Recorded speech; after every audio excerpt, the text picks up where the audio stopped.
with O'Con. Hey, O'Con in your house. Hollywood in your house. Hypocrisy's head in the clouds. Curating all kind of loud. Wrestling in front of the crowds. Paragon's holding it down. Anybody can get it. Come to us for your news and opinions. We got a voice. There is no choice. Wisdom voice in your house making wrestling noise. Moving fast, it's like cruiserweight action. In your house is a perfect distraction. Pop us in your ears when you in traction. Get this work with some wrestling action. Smooth. What's up, guys? What's cracking? The Con Man. I'm in your house. We here. We ready to make a movie. I hope you guys are ready to make a movie. I hope you guys are with the shits. Because I'm with the shits. And we ready to talk a little wrestling. That is right. You already know the vibes. Anytime we slide on through, we here to give you that work when it comes to this professional wrestling business. And guys, it is Sunday. Sunday, fun day out here at In Your House. And man, a whole lot going on in the professional wrestling business. And guys, it's always something. Always something. It's been a heavy week. I mean, with a lot of different things. But it's not, of course, with wrestling, is always something going on. You guys already know the vibes. But I want to talk about something that's going on in sports, period. All right? And that's drafts, right? A lot of drafts going on. That's right. That's right. The drafts. We've got the NFL draft, we got the WWE draft, and myself and my amazing team here at In Your House thought it was time to put together something special, and that's the In Your House Draft Series, where we'll be doing a series of episodes where we'll be giving you guys some draft action, and it starts today with the In Your House Championship Belt Draft. And of course, I'm not doing this by myself. I got a great team here at In Your House, so allow me to bring them on. Of course, my producer here of this show, my co-host, that is, of course, Peace and Prosperity Jones. You've known him as Hypocrisy's got a whole different vibe over here now. Welcome to the show, bro. Yo, namaste, namaste, namaste, and peace be with everyone on this draft day. I hope everyone picks who they want, and I hope everyone gets what they want, man. Peace and prosperity is my name. Nah, I don't know, man. I'm a little bit leery of you. I don't know. We're going to see how this goes. Yeah, you got to trust me. You got to trust me, man. Have I ever steered you wrong, Con? Yeah, you steered me into some trees before. No. that doesn't count. That was that one time. One time. I got you, bro. All right, we'll go see how this goes, man. We're going to start it here on this draft episode of In Your House. My man Hype in the building. But, of course, we got my other co-host here in the building. He also has done a lot of great work helping produce the new look here that you see on the video episodes, the video content here on In Your House. That's my man, the voice, Josh Joseph. Welcome back to the show, brother. What's up, brothers? It's a special day today. We are special medals, special straps, special champions. Sunday, Sunday, Sunday, In Your House crew. We are here. We are live. Let's go draft day. Yes, sir. Yes, sir. I love a good draft, man. The voice loves a good draft. You can tell he's excited. Energy is high. Ready for the championship. Man, we've been talking about this all week, real talk. We've been talking. We've really been talking about this all week, so we're all excited to do this. And you know, man, we're excited to do this and whatnot. And we wanted to make this a really big episode. And man, this is why I love our next co-host coming in, man, because even through injuries, even through surgery, he's in the recovery process right now. He's making time to come here and be a part of this big episode, this big championship belt draft. And that is, of course, the other co-host here on this show. And that is, of course, the Emerge World Heavyweight Champion. That is, of course, the leader of the tribe. Facts on facts on facts. The world's most dangerous champion, Paragon, returns to In Your House. What's up, bro? what it do, and just want to put this out there that if I love wrestling, if you love wrestling, we love wrestling. We are about to be on this podcast doing the goddamn thing. I'm hype. I hope y'all are.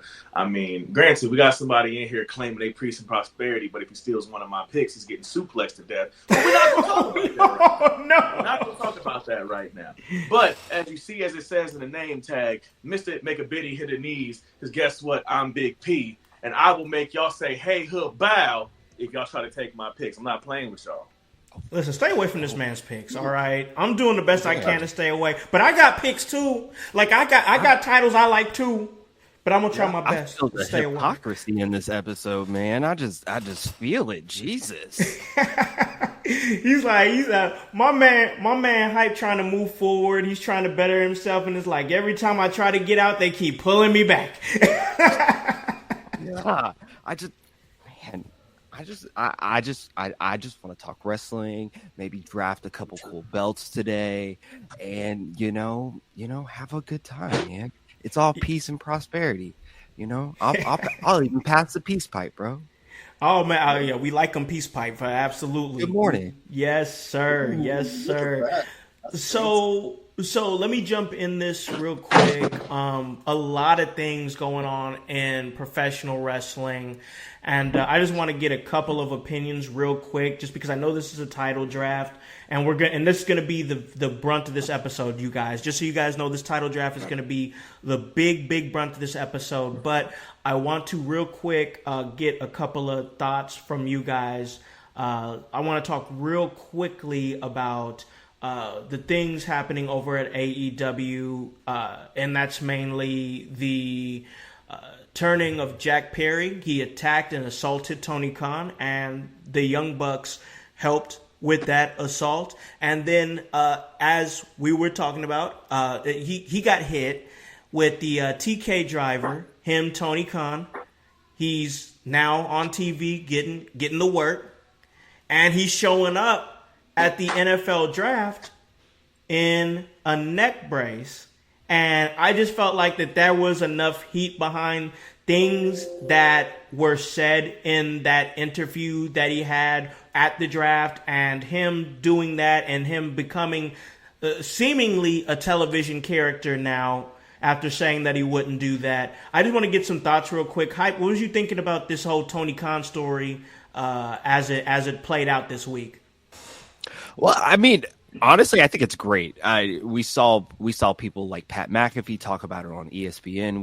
We saw global coverage of AEW and wrestling, and whether Tony Khan is out there making himself look like a goof or not, it's bringing wrestling more to the forefront of the industry of pop culture, of the entertainment industry, of just the tip of the social realm, and I think that's great. And I will say that I know that Tony Khan has said, "Hey, I don't want to make myself a TV character, or that type of person on the show." But I think in this instance, it's warranted. Now we'll see if it continues. And if it continues, then I might poo-poo it a little bit more. But right now, I'm like, okay, cool. This kind of makes sense. I'm okay with all of this. Yeah, as I was watching it and I was kind of taking it all in, I was just like, sometimes it's like you say things and then it's like especially when you're a public figure and you say things on the record and then you go against it, people always go back to that quote. People always go back to that time you said, "Oh, I'm never going to do that." And when you do it, so, sometimes I feel like it's not always great to speak in absolutes, especially in professional wrestling, because what's that old saying in professional wrestling? Anything can happen, never say never. You know what I'm saying? Right. You never say never. So, speaking in absolutes like that, it's just tough. But Voice, what was you thinking about that whole scenario as it played out through the week? Honestly, my opinion is this is the Tony that we needed, because that whatever was going on before didn't work. Him trying to be this nice guy, I'm getting all my favorite wrestlers together and we're going to make a promotion. That's nerdy, dude. Don't do that. You come out and be the little pipsqueak that we want to see get thrown around. I kind of like the character change. I really think that this is what AEW could use, because not a lot's working lately. I mean, it's getting to the point to where they're going to throw a lot out there, and this is one of their first Hail Marys with Tony, I believe, and I'm looking forward to seeing where it goes, and I love the fact that he kept the neck brace on during the draft. That was epic. Yeah, I like that too. I feel like I'm pretty critical of Tony Khan, but I gave him his props for that. I felt like he went a little bit low with the whole Weinstein line that he said about WWE, which, I mean, let's face it, I mean, he based on recent history, and of course who majority has for many years in the company's entirety has ran that company, and now just recently and even word is that he's even sold off his final stocks, which would make him like completely like out of control of the company. So it's like, I get it, but it's like, that's not the direction that the WWE is going in. So I feel like bringing up the past wasn't the move, but it was definitely clickbaity and got people talking and stuff like that. And, it's just one of those things, like when I think that we're going to see Tony Khan feed more into the tribalism a little bit more, because I think him feeding into the tribalism is a well that it, honestly, I hate to say it, but it's kind of working for him. P, you already know the vibes. You know better than all of us what's what as far as what's going on in the inside and what's going on. So from your perspective, what do you think about this whole situation? I feel like you're not going to ever please everybody. And I feel like he said something.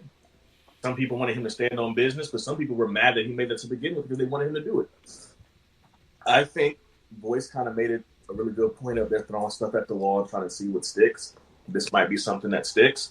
The issue is AEW has been trying to create this guise of not being sports entertainment, of being a professional wrestling company. But they keep following things that both WWE, WCW, and TNA have been doing, all of their predecessors, which granted, it's hard to create new things. Nothing's new under the sun, just the eyes that see it. And I believe that the best way to put it is he is now trying to no longer fight the machine, but instead find his place in it and figure out how he can be better. Now he has the on-screen role. How can he make it work? How can he make it better than the previous on-screen role that happened before him? Now, with that being said, do I love the neck brace? Yes, I love that they're still putting the story over and they're still selling it. But what I hate is we keep doing this whole low-hanging fruit thing where we just keep going for stuff and taking shots. That does not help wrestling. It actually hurts wrestling, because now people that aren't familiar with wrestling but know he owns a wrestling company are now trying to research what he's talking about, and now they're making that be their whole perspective of all of wrestling. We talk about tribalism a lot. We also don't talk about the tribalism outside of wrestling. Social media is such a cesspool right now that the moment you decide you don't like something or like somebody, and now there's, the signal posting and all that other crap, now it's a domino effect of now somebody's getting a bad reputation because one person didn't like you and other people didn't realize what the facts were or the current situation or whatever may have you. So I don't think that was good, because I don't think it was good for the business. Is it controversial? Yes. Is it clickbaity? Yes. But does it have potentially lasting effects for both businesses? I believe so. But what do I know? I'm just a wrestler. Hey, good points Preach, there. man. Yeah, good points. Absolutely. It's a situation where like we are trying to see what's going to work, and I felt like that it was strategic in a way that Tony Khan, of course, knew he was going to be at the NFL draft. And like, what has WWE been doing and been doing so well? WWE has been really crossing up with sports, and you see a lot of professional wrestling You know, you see him at sporting events and doing this and that. You know, like Bailey was there for she's a huge San Francisco 49ers fan. She's making appearances at the Super Bowl and whatnot.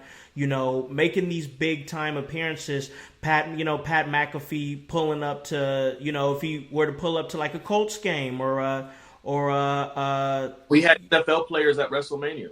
Exactly. Right. Like crossing over. So like in that way, it's a good thing because Tony Khan is like, okay, if I do this thing here, if I start this big angle with the Young Bucks at this particular time, and I'm gonna be at the draft because my father owns the Jacksonville Jaguars, then this is going to have to, like, even Pat McAfee, who works for WWE, had to talk about it. He couldn't not talk about it, you know? Nobody could not talk about it, you know?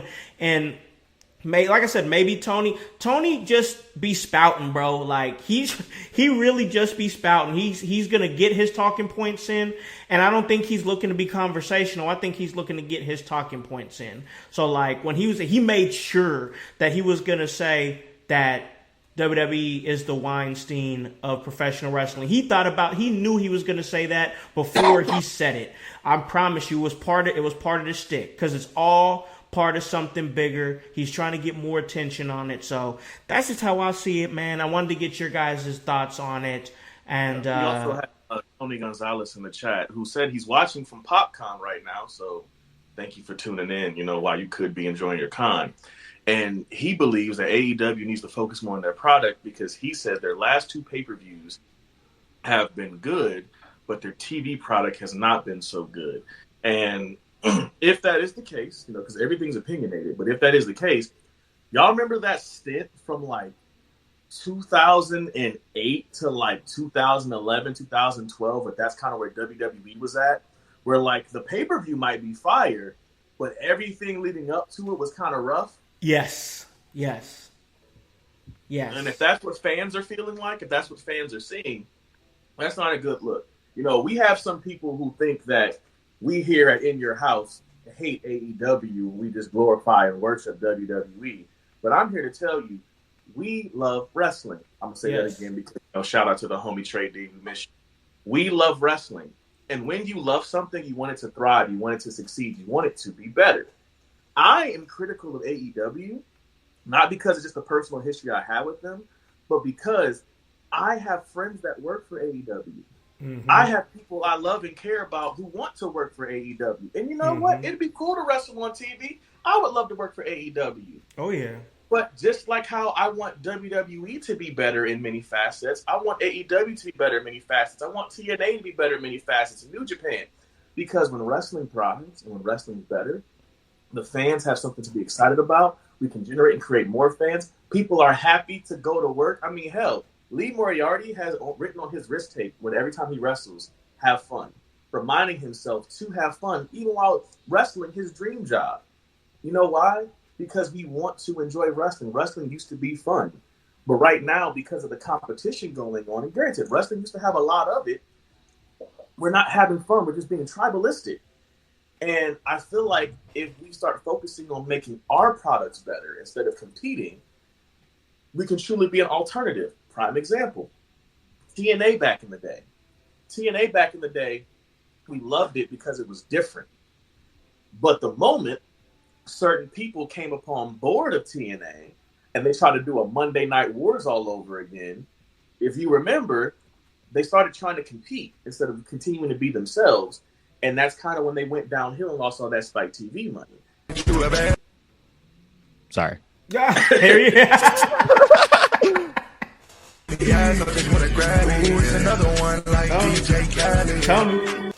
Tony. That wasn't an intentional drop, but it's there. It fit though. You want it to succeed, but because you want something to succeed, you have to be critical of it. LeBron James is my favorite basketball player, so I'll be on his ass because I want him to be great. And the words of Shannon Sharp, he's a virtuoso skill, and I want him to do great things, okay? I don't want him to give me empty calorie points. Don't give me empty calorie wrestling. Listen, I want to enjoy you. Listen, to your point, you know, everybody on this show or listens to this show knows I'm a huge Pacer fan. and we won Game 3. It was great.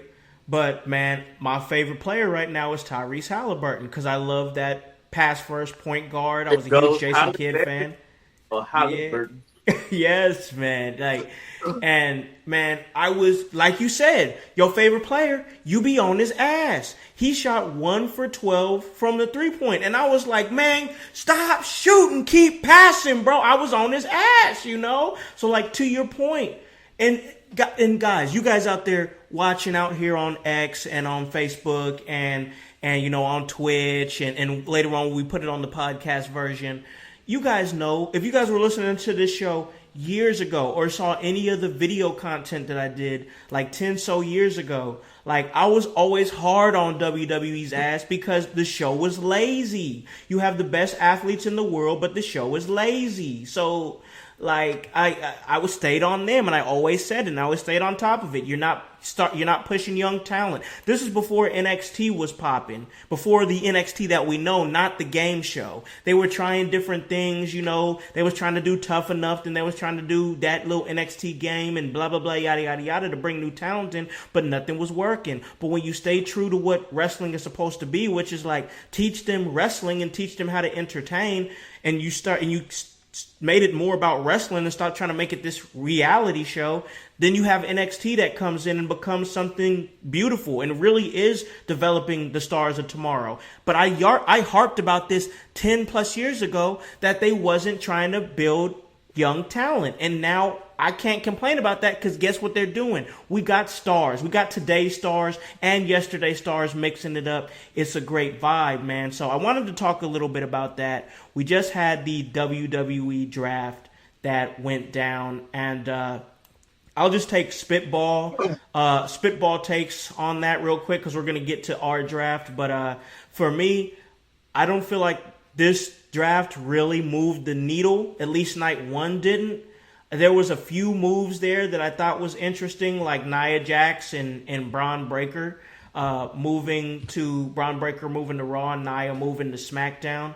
But man, a lot of people staying in the same place.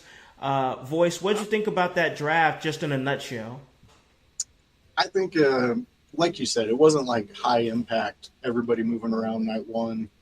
We did have a few changes. So this kind of draft kind of leads me to the fact of I can't wait to see what Trips has in store for us.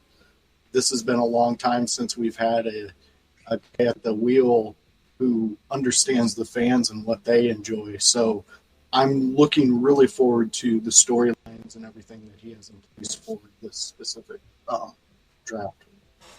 Yeah, I think Monday might hit a little bit harder. I think that they will, because they were so light on SmackDown, I think we might see a couple heavy hitters on Monday Night Raw. But Jones, what are you thinking, man? Hype. What do you think about this draft in a nutshell, bro? Yo, so I thought this draft hit a little bit different, man. I liked it. I liked that one. We had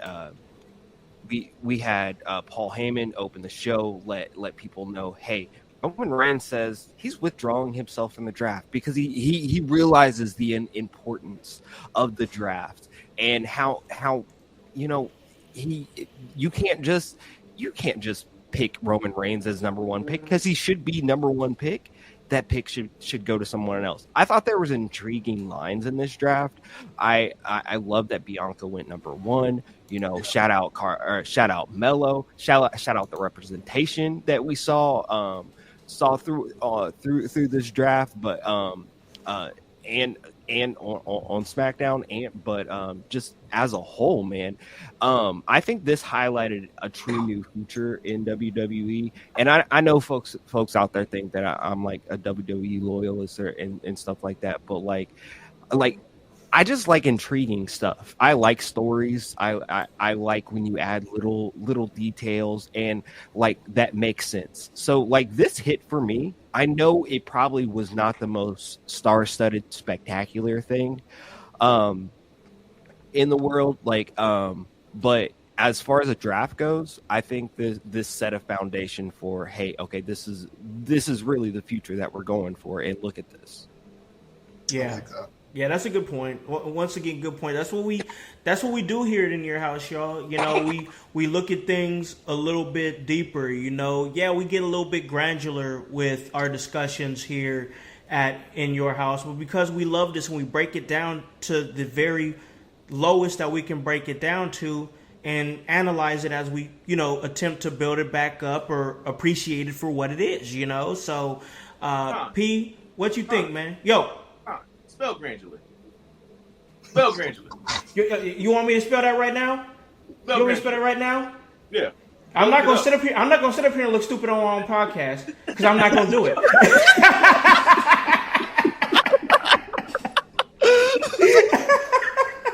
Stop it! I can't.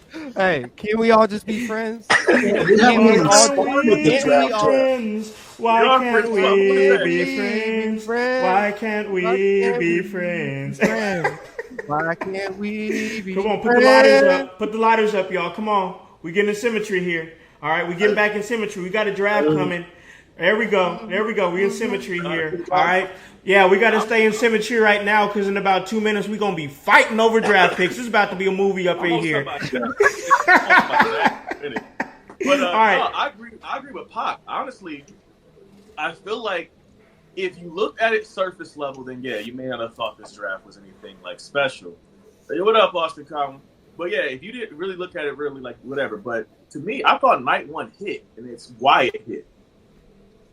For the first time in history, a black woman goes first overall. Yep. Now, you had so many options because we have such a star-studded WWE right now. You had so many people. We didn't hear Gunther.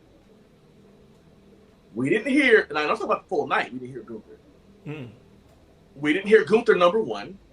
We didn't hear Seth Rollins number one. AJ Styles number one. LA Knight number one. Well, Logan Paul number one. All these people that either are deemed marketable or over or whatever may have you. No, who we heard was Bianca Belair number one. On top of that, in round one, it had 4 picks. 3 of those picks were people of color. Maybe you could say 4 because I believe there's like a discrepancy on whether or not, you know, Seth Rollins is of color. I believe he's Armenian, but like whatever, like his last name is Lopez. At the end of the day, you have 4, 3.5, 4, whatever, people of color all picked in the first round, right? Yeah. And one of them was an NXT call-up, which is also saying the faith and belief they already have in this kid. And then they put him in a match with the WWE champion. I think the reason that this doesn't feel maybe super duper special is because like we didn't have the Roman Reigns or the Brock Lesnar's or the John Cena's that in previous years we were able to do that with. Also, once upon a time we were spoiled with the draft where the draft had people actually have to wrestle and the one who wins the match determine who gets drafted. I think we thought that was kind of cool back in the day. I think us having a draft like this still serves its purpose. I also think certain draft things surprised me. I wasn't expecting Nia to go to SmackDown, and now my question is, does she become a part of the Bloodline story? And she attacked Bayley, and then when Naomi jumped on her and she hit her back, she didn't like, oh yeah, whatever. No, she said, stay out of this. She talked to her as if she was talking to family, not she was talking to an enemy. Right. And then but I will say, I do feel like, and I know me and Jones talked about this, I feel like the biggest miss of the whole draft was Melo going to SmackDown. Because you have Monday Night Melo right there. That'd be money right there. That'd be money. You could put that on the shirt. You could put that on the shirt. I know you want Monday Night Melo, P, but like I think that's gonna hit sooner than later. We have Seth Rollins that's going to be on Monday Night Raw still. You know, I think when he comes back, you know, he's going to come back to praise. He was the Shield. He didn't turn on Cody. He did all the things he said he was going to do. His redemption arc has been there, right? So he can't come back as a heel. He's probably going to come back as a Monday Night Messiah type character. Monday Night Rollins, you know, like I love Monday Night Melo. I think that's going to hit. And I think the feud between the two of them will hit. But I think they want to stretch out. they want to stretch out that time right now. They gave Melo that spotlight with Cody to on SmackDown this week, and I think that I think you're going to see a rise of Melo because we didn't see a heel or face Melo. We just saw Melo, an aggressive, competitive Melo. Yeah. Hey, John, does this say namaste in your description? Yes, it does.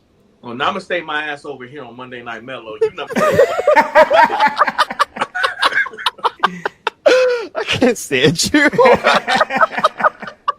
You're my best friend, but I can't stand you. Oh, man. You can't stand me, to sit down.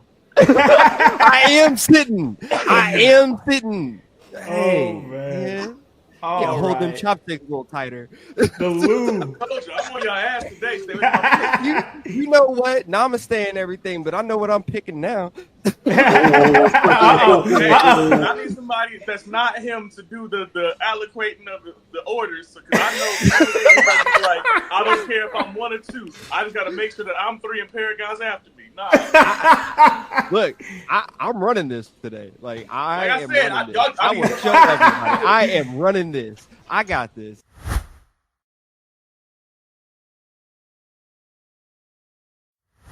Now it is time to get to this. We're here to trash talk and it started.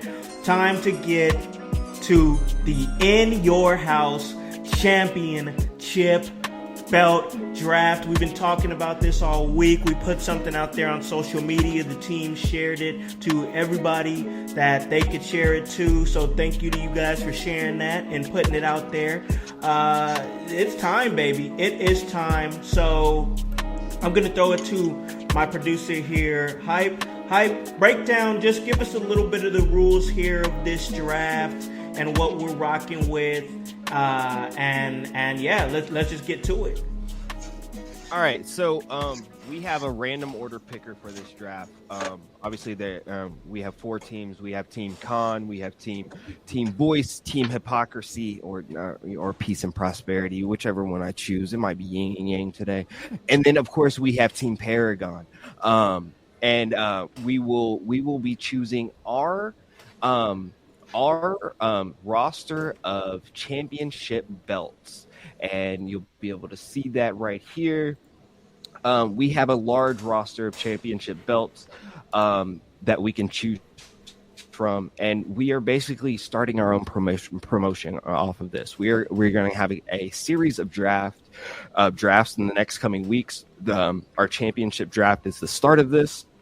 I believe next week we will be having an indie wrestler draft, and we have a pool of indie wrestlers that are putting their names into this draft. And if you're listening right now and if you're an indie wrestler, make sure you put your name into this draft for next week, and we'll get this all together.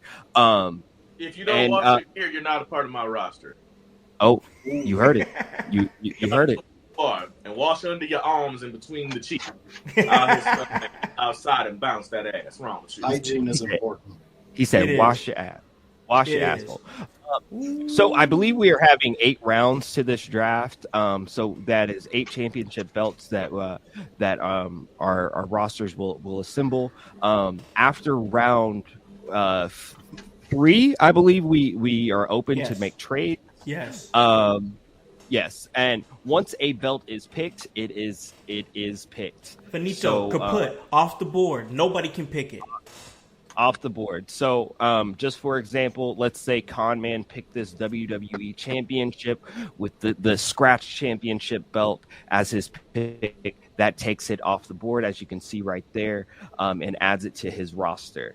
We are going to get ready to get it started here. I'm going to randomly start the randomizer generator. Also, before you do that, I also want to add that once it is your turn and you are on the clock, you have 60 seconds to pick. 60 seconds to pick, because we don't want to have this to be like a 3-hour podcast. So you gotta take it in. You gotta see what you got in front of you, and you gotta make your pick. Absolutely, also, absolutely. Apparently, if you take Khan's pick, you get fired, and if you take my pick, you get flexed. Facts. Yeah. So there's repercussions to picks. They are bullied.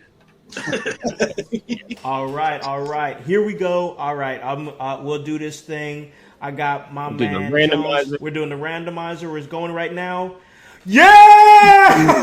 Whoa! Let's go! Comment in the building, baby. Concept in the building, baby. All right. So our round pick will be Con Man, Voice, Paragon, and Hypocrisy in that order. All right. So you tell me when I'm on the clock.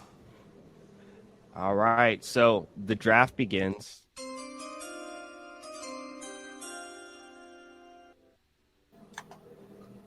All right. And Con Man is on the clock now. I'm on the clock now. The first pick.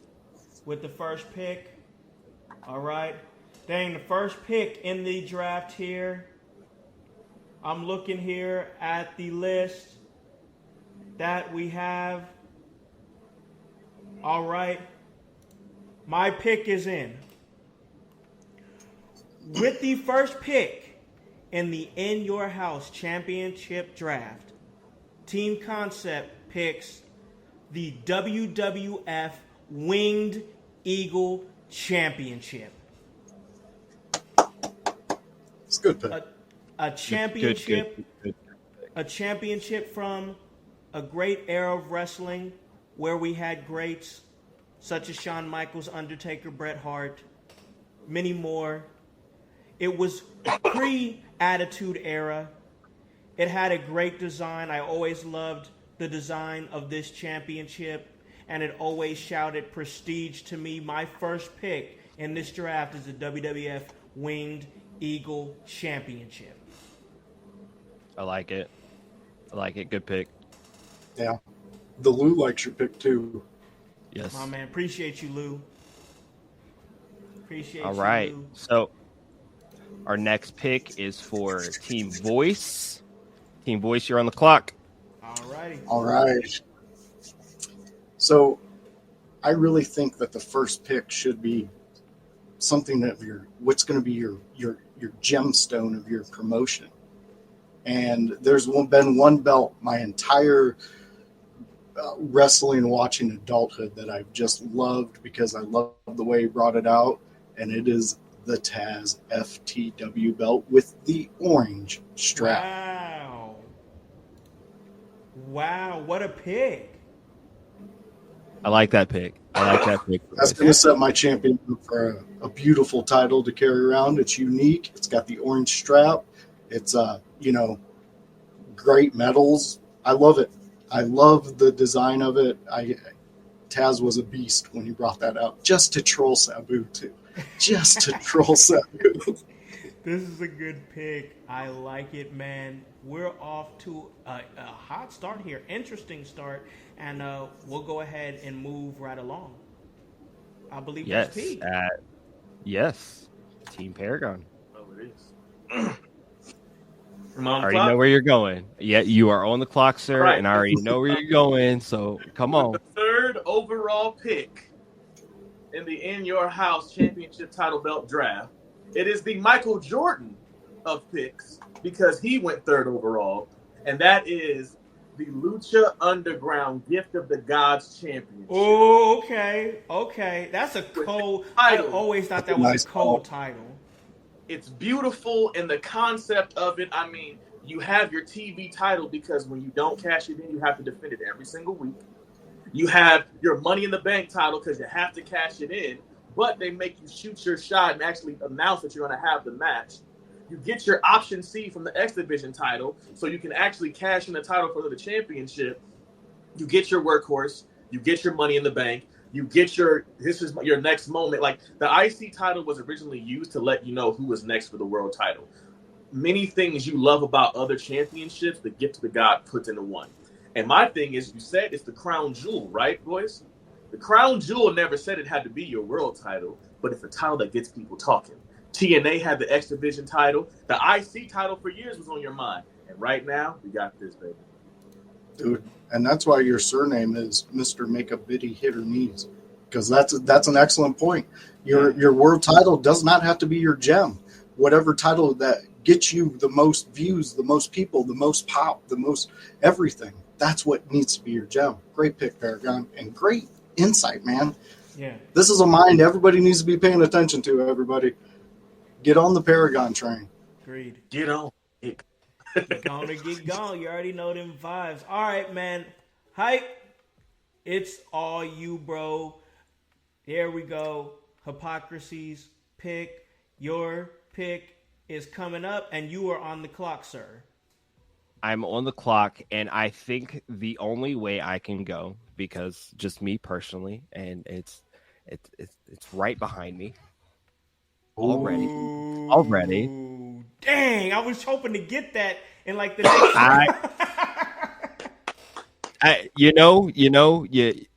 Sometimes you pick what you don't want to lose, right? And I don't want to lose Big Gold, so my very first pick is Big Gold.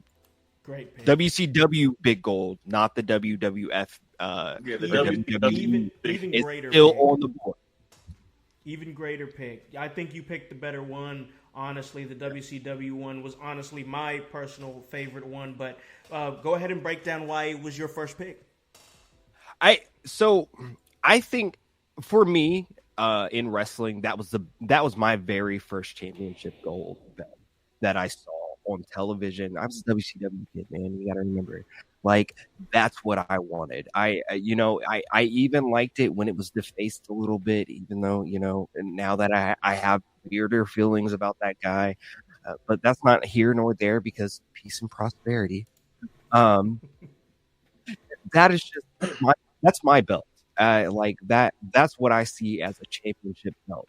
It is big. It is just, it's everything.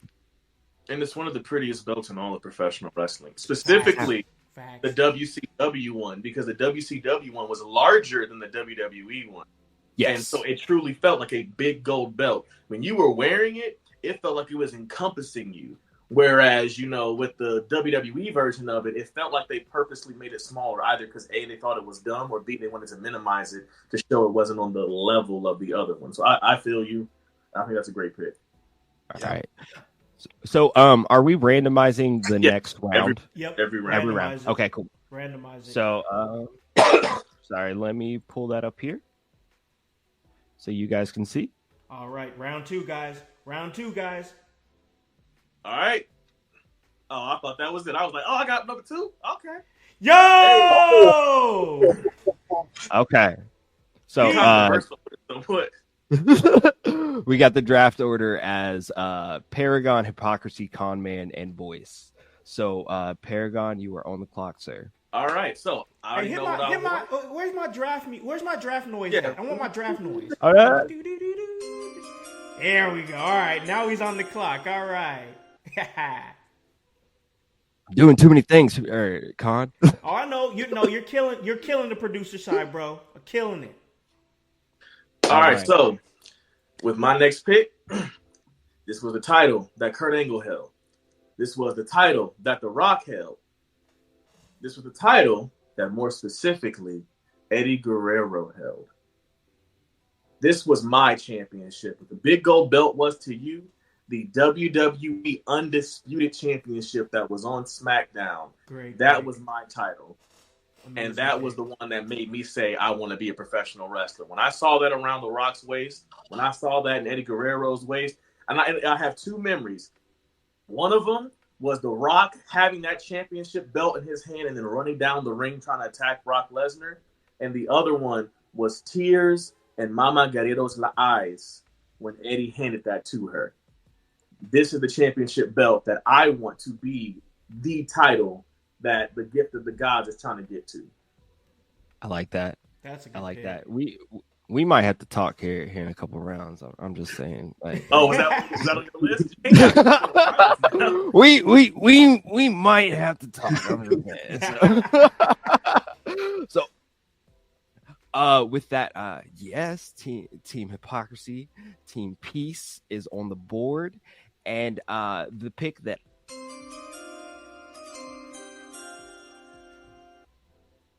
I'm gonna go with this NWA World's Championship. Damn it!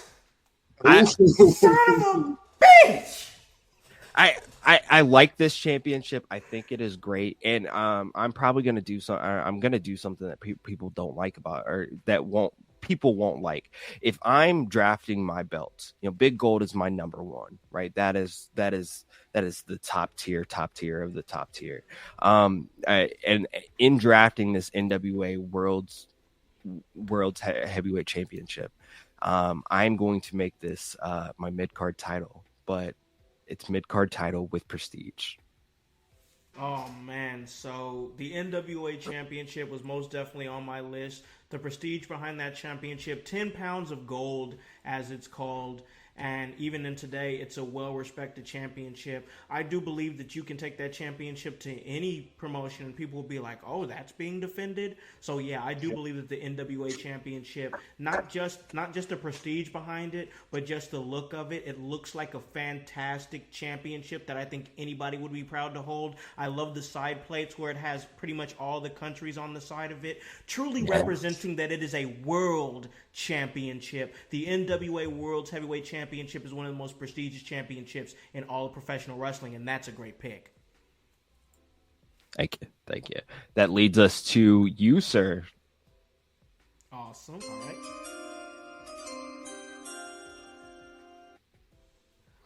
All right. So it is Team Concepts pick here. So now I'm thinking about what I want on my show, and I know that I've raved about this championship in past episodes for good reason, because we've been talking a little bit. A word that's been coming up in our group chat a lot is, or a phrase, a saying is Agent of Chaos. And I feel like that chaos is something that people love to see. And I take it back to the 90s, the late 90s, the Attitude Era. And of course, you had the Attitude Era championship. But of course, there was that other championship that for some reason everybody wanted. And anybody who had it was getting chased on a nightly basis. That's the WWF Hardcore Championship. Still, I say one of the most prestigious championships in all of professional wrestling, because why would somebody take the time to chase somebody around for that championship? This championship is a championship everybody wanted. Nobody did not want to be hardcore. Why? Who don't want to be known as hardcore? It's the Hardcore Championship. There was something that was carried with that championship. That means you'll do anything at any time, at any point to protect that championship. I go back to a champion such as Crash Holly. Crash Holly chased around all the time. Longest reigns. And I feel like they tried to do something like that with the 24/7 championship. But it just didn't hit as hard, man. Of course, it was gifted to Mick Foley. And of course, later, it was really Boss Man stood on business with that championship. Big Boss Man stood on business with that championship. And it was a pivotal part of the Attitude Era. It was Crash TV at its finest. You saw it defended at all places, at any way. So many things was just fun about that championship, and I want my show to have that fun chaos type filled vibe to it, so I'm picking the WWF Hardcore Championship. Love it. All right, that brings us to Voice.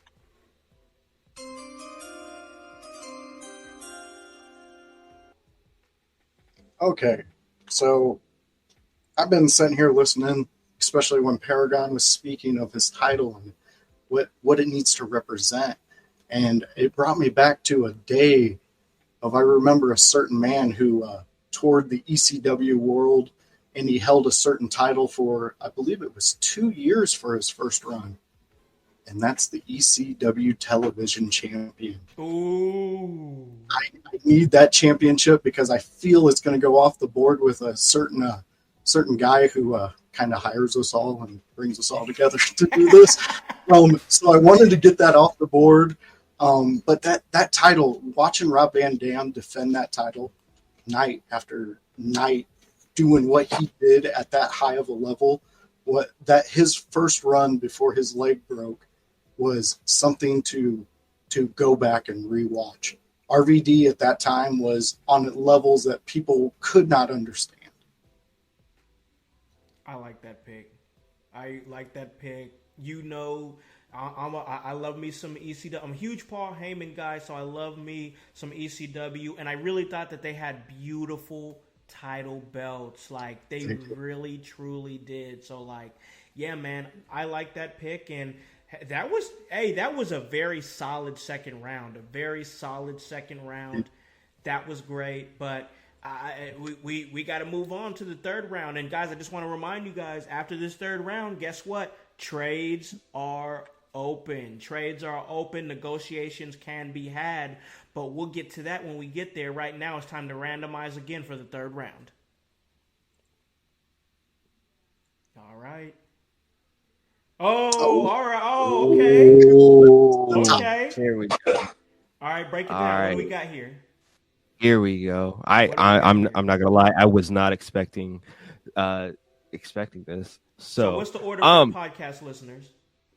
I'm sorry. The order is Hypocrisy Jones, Hypocrisy, Team Paragon, Team Voice, Team Con.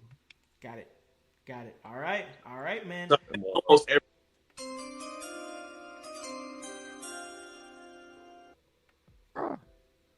All right. There we go. I think P was saying almost everybody's had like a first round pick. Yeah, I think so Like far. So yeah, I think Voice is the only one that hasn't had first round, right? so far. I think so. All right, put him on. All right, put him on the clock, Voice. Put him on the clock. All right.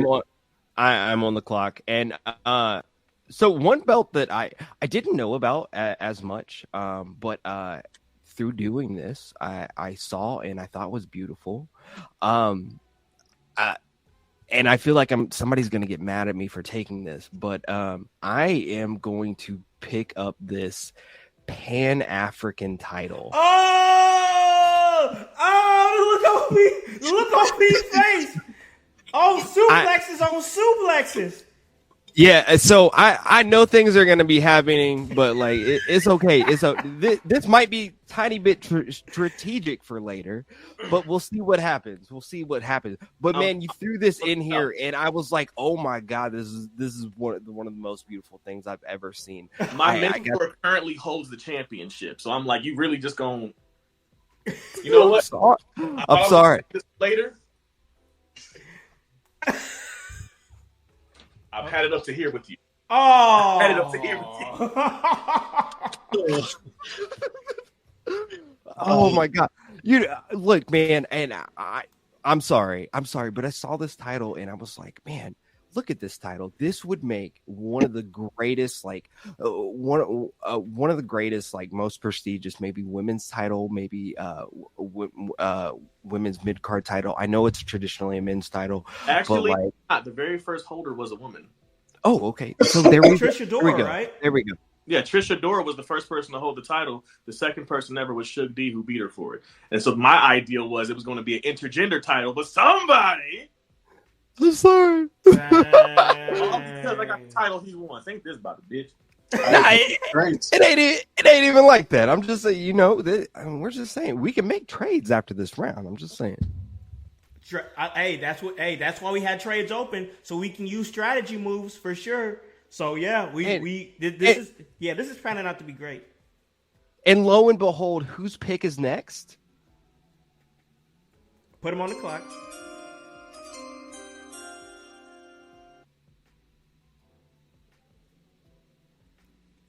I'm not going to be mean. I'm not going to just, I'm going to grab this to take it off the table so nobody else can have it. Because if I was, Khan would be mad at me right now. Instead, I'm going to stick to my game plan. And my game plan is, to me, I'm building my roster, so I'm building my divisions. I have my championship. That's my world title. The gift of the Gods championship is intergender. Like, that's a big part of what I'm trying to do is have intergender titles. But I do want to give my women something that they can be proud to fight for if they don't feel like going after a quote-unquote men's dominant championship. And to me, The most consistently good / prestigious women's championship in present day women's wrestling is the TNA Knockouts Women's Championship. But I want the current design because I think the current design is very beautiful. Originally, I was thinking about going like Stardom or along those lines, but I decided I want to do the TNA Knockout Women's Championship because to me it just looks so beautiful. The present day one. You have legends, both WWE, TNA, AEW, whoever, who have held that championship, wrestling legends, period. And so I'm choosing the TNA Knockouts current Women's Championship. That's a great pick. That's another great pick. Yeah, that is another great pick. I really like that. The Knockouts Championship holds a lot of prestige behind it, and it's a great design as well.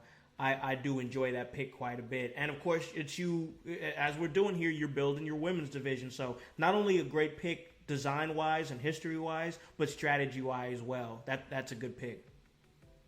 Do you need me to send it to you because you can't find it right now? I'm looking. I will find it. Was it already? It was already on this list, right? I believe so. Yeah, I think it was. Okay, cool. I think it was. But if not, we'll find it, put it on the board, but we'll make a note of it. And that is going to move us on. That's going to be voice.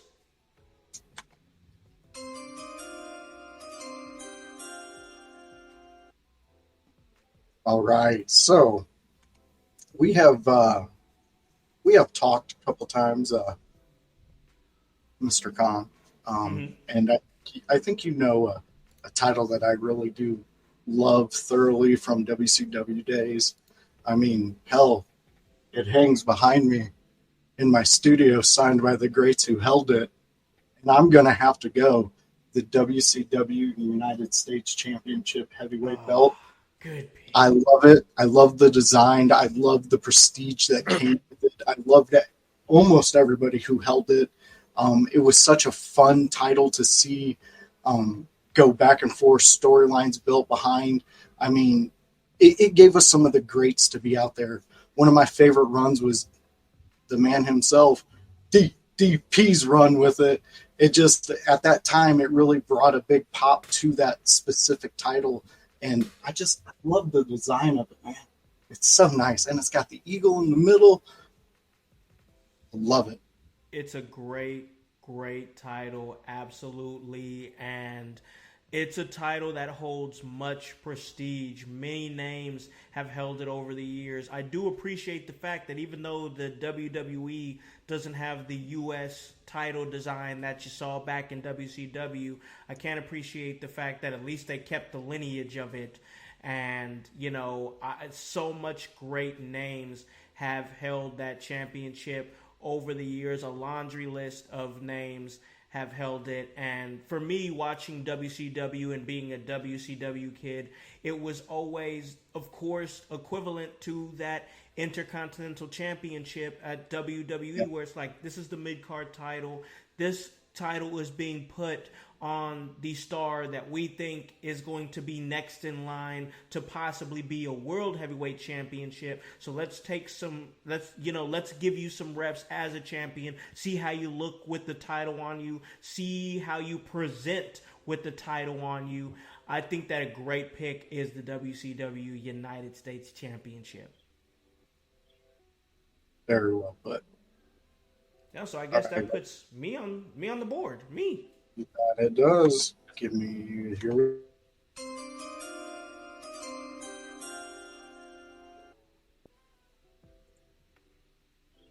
All right. So I think about a championship today that has really not been around that long, but its prestige has built in the history of this championship has already had some great names on it. Names that you see right now, such as Trick Williams and Dom Mysterio and Carmelo Hayes, Ricochet, Keith Lee, Obafemi is the current champion right now. You guys know what I'm talking about. Basically, the African American Championship, but I'm talking about the NXT North American Championship, a title from the recent history of WWE and NXT with great prestige, but not only with great prestige, an incredible title design. I love the strap on it. It's one of the titles that I want personally. That's the NXT North American Championship. P, I love you, man. I love you, man.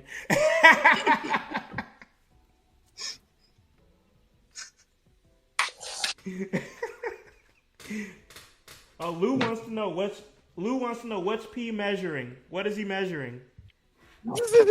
I'm measuring that I have had it up to here with this. Yes, I'm measuring man. how much ass pooping I'm about to dish out. God damn No. it. That's right. Hey, That's trades, right. man, trades. Yeah, there's trades. And actually, we talk about trades. Trades are now officially open. That's true. Trades are now officially open. So, Hype, go ahead and give us the order for round 4.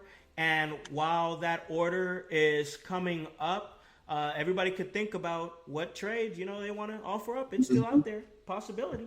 Round 4. Oh, Hype again. After that, then Voice, then Paragon. So the order is Hype, Con Man, Voice, and Paragon. Hype.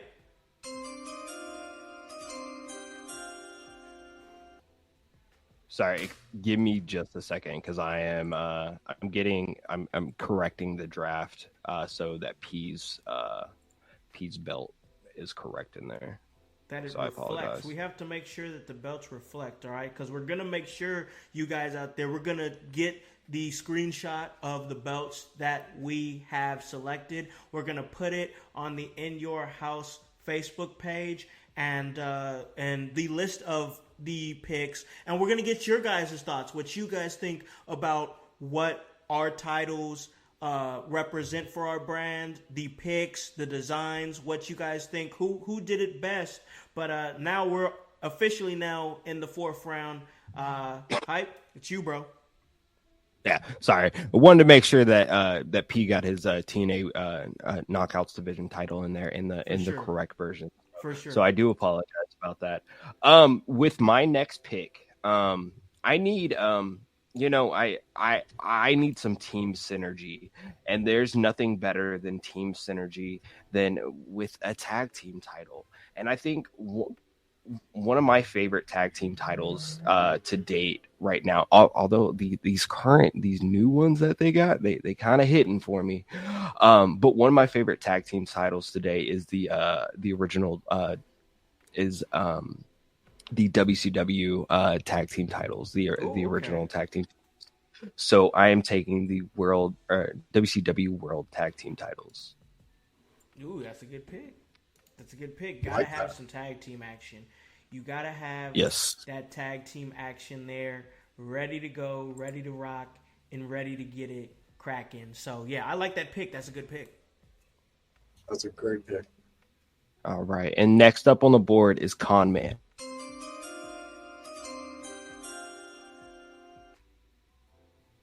So, I've always been a huge fan of cruiserweight wrestling. And the way that this title has been presented has not only been held by many champions that have been of the cruiserweight variety, but also, it's kind of open weight, and then, you have the... Listen, man, I'm just telling you, you got the Ultimate X match right there. I'm picking the TNA X Division Championship. Which iteration? Oh, man. Which iteration? Yeah, there are multiple iterations. So we have the X Division title right here. We have the Impact X Division title as well. Present day one, because if you scroll to the top, there's another one. Yes, we have. This is the present day one. So which iteration? Day one. That's the second iteration. Oh, I'm sorry. Scroll down. Do we have another one on here? Okay. Yeah. This one. I'm picking it right here. I'm looking at it. I'm on my computer, checking it out too. Scroll down a little. Yeah. Scroll down a little bit. This one or I think there was a. Yeah, that's the one. Give it to me. this one? Yes. Okay. So the Impact X Division. Yes. I liked that one. I dug that one. Of Okay. course, I know the prestige of it, but that title design, I was always particular to that title design. I like that one, but I want to have that prestige of the TNA Impact Champion or the TNA X Division Championship on my show. And man, especially with the picks that we'll be having on another episode, I think that I can make this go really, really hard. But I'll go ahead and move on to our next pick. Who's next on the list here? Next on the list is The Voice. Voice.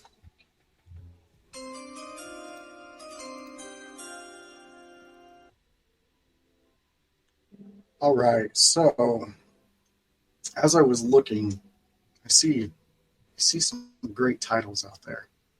Some really nice ones, and I really think I want to go my second tier for the women's division. I don't want to go for my title right now for the women's division because I got a couple options and I feel a couple rounds might narrow it down for me. But I love the TNT title for my women's division. Okay. Only because one of my favorite ladies right now in professional wrestling holds it. Let's just say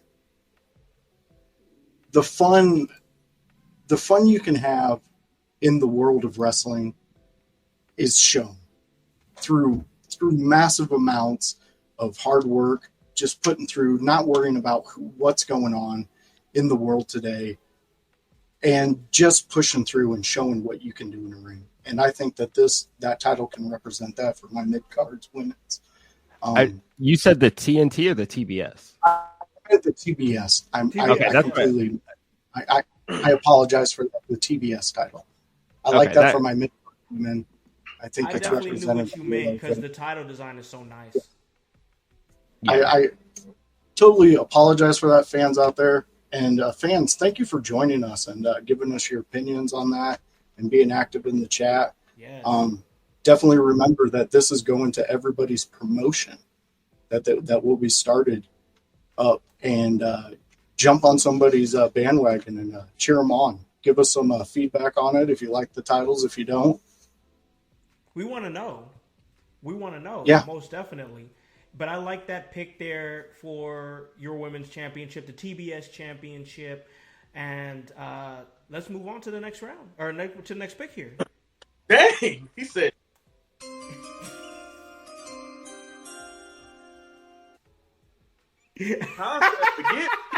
He said we don't need no more picks. He said I'm tired of getting measured up against. Okay. we still got one more pick. Well, I also feel like I need some camaraderie and I need some people that are going to come together as a collective and work. But here is something I think that is missing in wrestling. That's something that AEW has and I like. But I like it a little bit more when it was done in ROH. And so I'm talking about the ROH Trios Championships. Ooh, okay. We're going to have a Trios division. I feel like a lot of places have tag team divisions. I want a Trios division. I want a division that I can be like, hey, we doing the damn thing here and we are collective and we win it. Now, initially, I was thinking about doing the AEW because I love how the AEW title belts look. Yeah. But a group I always wanted to be a part of, Shane Taylor Promotions, held the ROH Trios Championship. Yes. So that's like, I kind of want to show love to them. No doubt. And also it makes me apart. I don't have to have a tag team division. I have a Trios division. So yeah, 100% set you apart. And think about all the teams we could have had in even let's say a WWE. Like if Evolution had the Trios titles, the Shield, the Wyatt family. Picture the New Day. Picture these three people stables. I mean, hell, considering how many members Judgment Day has, they could have people with Trios titles. So you think of all these groups that could have Trios titles, and then you go a little bit further than that. because if your trios titles are also intergender,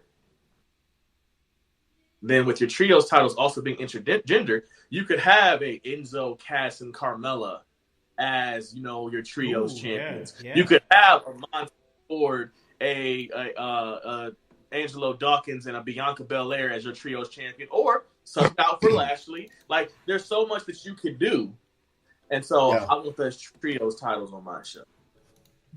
That's a very smart pick. I like that. That's a good. That's a really good pick. Yeah, trios division. I think that's something that we could still see moving forward into the future. Most definitely is a trios division. I like that pick a lot for all the reasons that you said, basically. But guys, so let me tell you. Anybody? We got any trade offers here? Everybody good? None. Well, yeah, we good? No. All right. Well, then it's time to go to the next round. My door is open. he said my door open. I could do business. He's like, I do business. Come and knock on my door. The Lou says WWE should have one show tag titles and one show trios to make something special for each show. Ooh, you got like that. You got something there. You got something there. Yeah, I like that. That's good. Let's go. That's a Let's good. go. All right. I Let's move like on. that. I like That one time where one show had the cruiserweight title and the other show had the women's title. Oh. So, like, if we have something like that, we're like, oh, this show has the cruiserweight title and they have this, but then, we got so many titles now. So, you're right. But it would be a good way to get you to watch a specific show if you like a certain division. So it's definitely a good thought. But with all the titles, it would just be crazy.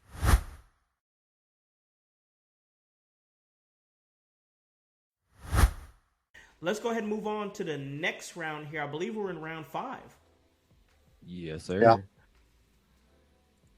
So we gotta Hit the randomizer. There we go. I know Voice hasn't had first pick yet, but I want first pick, damn it. That's okay. What do we got? Man, it's the exact same order it was last time, isn't it? Here, let's randomize it again. We can do it again. We do it again. There we go. Hey, Voice got the one. There we go. So, Voice, Paragon, Conman, and Hypocrisy. All right. So that's going to put Voice on the clock here.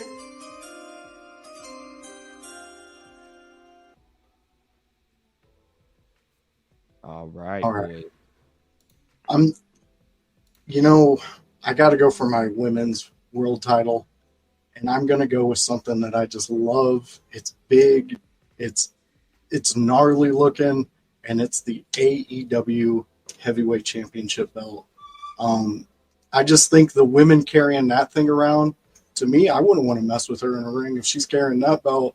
So I think it gives my champion a kind of a gritty edge, kind of like like a Rhea feel. That's just how I feel with that title. I love the title. I think it looks cool. I love it reminds me of so many titles thrown together into one, and I think it came out pretty clean. So I think I want my women to represent that one. My top women. The AEW World Heavyweight Championship. That was definitely one that was on my list because it's a great looking title. But I think that it's a title that in the history of AEW has done pretty well for itself in terms of holders, and it's all been strategic as far as putting people in the spot that they, because we had Chris Jericho, and Mox and so many different ones there that you got to start it off on the right foot, especially since we're in a young era of wrestling. They're in a young era of wrestling. They've been around 5 years. You have to build the championship and build it prestigiously, which is why even in the young history of the NXT North American Championship, I had to pick that one because of the prestige that it's built in the short amount of time. So I think that's a good pick for your women's division, is the look and the feel of that championship. Like it. There we go. Yep, we're going to P.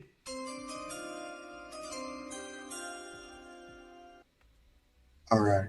So we're trying to make sure we show the ladies love on here. I have a title that's intergender. I have my women's championship. And I have the trios championship, which you could also argue can be intergender.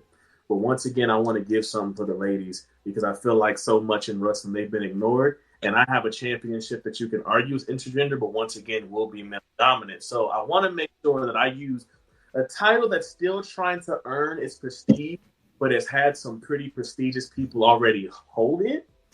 And I'm talking about the WWE Women's Tag Team Championships. Ooh, okay.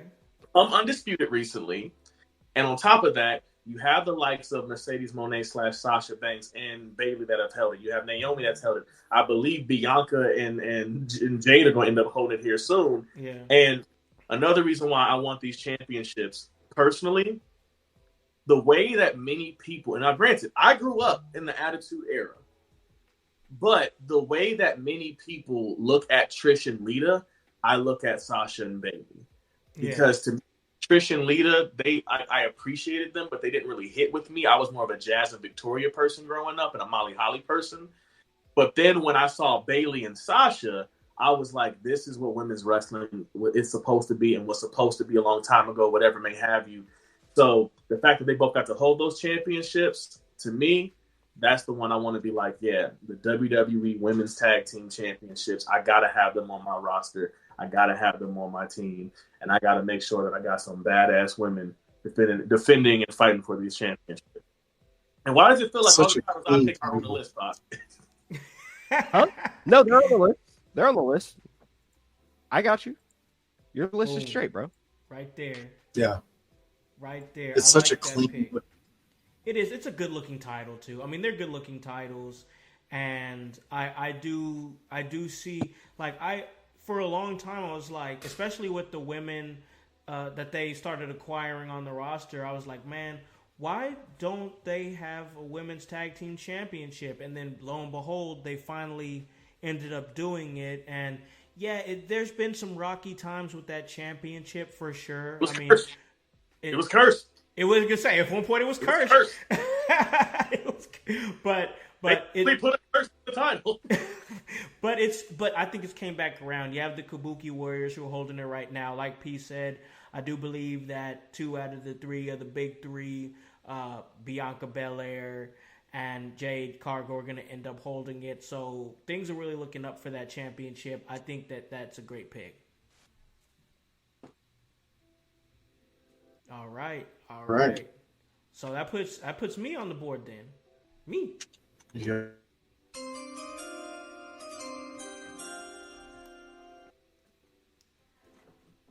So, me thinking about what I want to do with my championship and the places that I want to go with it. Of course, I have to make sure that I have a women's division, and I want to make sure that I have a prestigious women's championship, and I feel like that many different prestigious women's championships have been birthed out of this one, and it's a title design that I really like and have liked for a while. I like the strap on it. It's a little smaller, but it still looks like a nice championship. And one thing that I really like is how they put the promo picture of the current champion in the center of it, and that's the NWA World's Women Championship. I think that's a good title. I know recently Camille had a historic run with that championship, the NWA World's Women Championship. Like I said, good look, a lot of history behind it. They call it the Burke. And you have that picture right there in the center of it. I just think that's a nice touch. So yeah, for my women's division, I like the NWA World's Women Championship. I like that. I like that as well. Good pick. Good pickup. A nice pickup right there. Yeah. And it has so much history behind it too.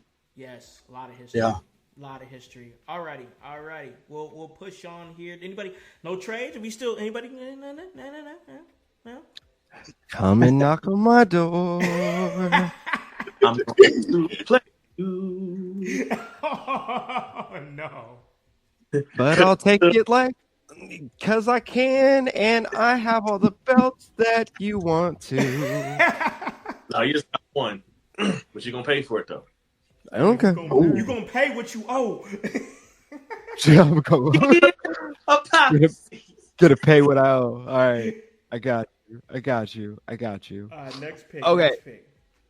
So with my next pick, with my pick, I'm going with a belt that I think is slept on a bit. I think it also has prestige. We talk about black champions and things like that, but this belt probably was one of the quickest to crown a black champion. And what I'm going with is the OG NXT World Heavyweight. Oh man, the OG took it off my list. Oh, I'm so sorry. So sorry, sir. So sorry. I love the design of this belt. I think that it was so unique when it first came out. Who else using the big X as your brand, as opposed to a traditional main plate. I love that with the little side plate in and T's. I think it's great. I love the lineage. I love that Big E got that belt very quick as a black champion. And it's a great belt. It's saying. A great belt. Great belt. I always loved the big X in the middle of it. This championship birthed what NXT became. I mean, I think you guys, like you said, Big E holding that championship, Bo Dallas holding that championship, the first ever one to hold it, of course, being Seth Rollins. Faggoted bitch. But listen, Kevin Owens, Sami so we're Zayn. Open to trades now. If you listen, I don't got any of the belts. Sami Zayn, Adrian Neville. I mean, so much great names linked to this specific championship. It's a great title. That's a great pick. The OG NXT championship. Yes. Raggedy. That was What's wrong? I hope everything bad happens to you with only you. Until you do right by me, everything you do go.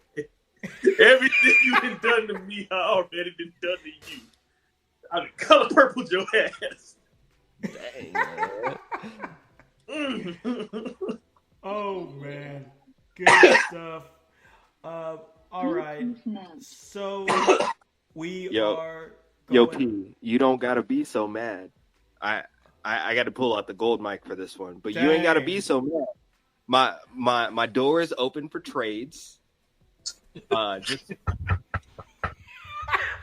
we in. But with that being said, I'm going to hit this randomizer, and we are going to go on to the next round. Okay. And we have Boyce, Conman, Paragon, and then myself in that order. What round are we on? This is round 6. Sixth round. Yep.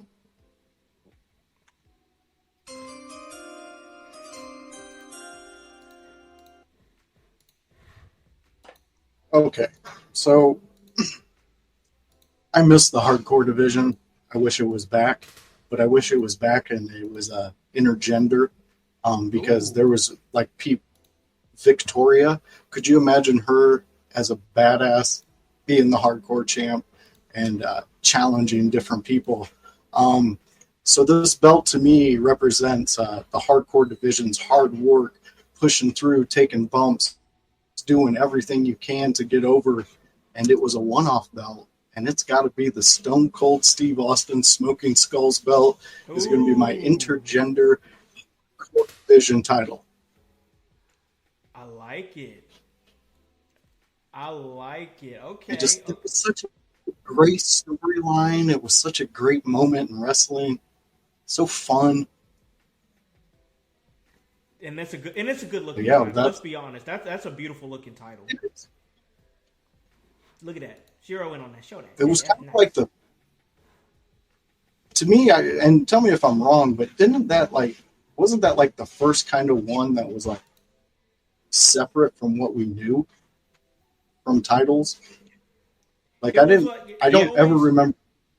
It always like for me it was like one of those titles like when Rock had his title, his specific title, and then you had Ted DiBiase who had the $1 million title. I just feel like that specific, like having your own title design, like we take it back, like The Fiend had his own title design, Daniel Bryan had his own vegan and title design and whatnot. Like I just think that it's cool to leave your mark like that. Like every time we see that championship, we're always going to think about Stone Cold, the FTW championship that you picked earlier, your first pick. Like I always like those specific championships. I always think they're really cool, and just it's that superstar leaving its mark on the business. Yeah, because it doesn't happen. It doesn't. Yeah. All right. All right. Guess that means me. It's me. It's you.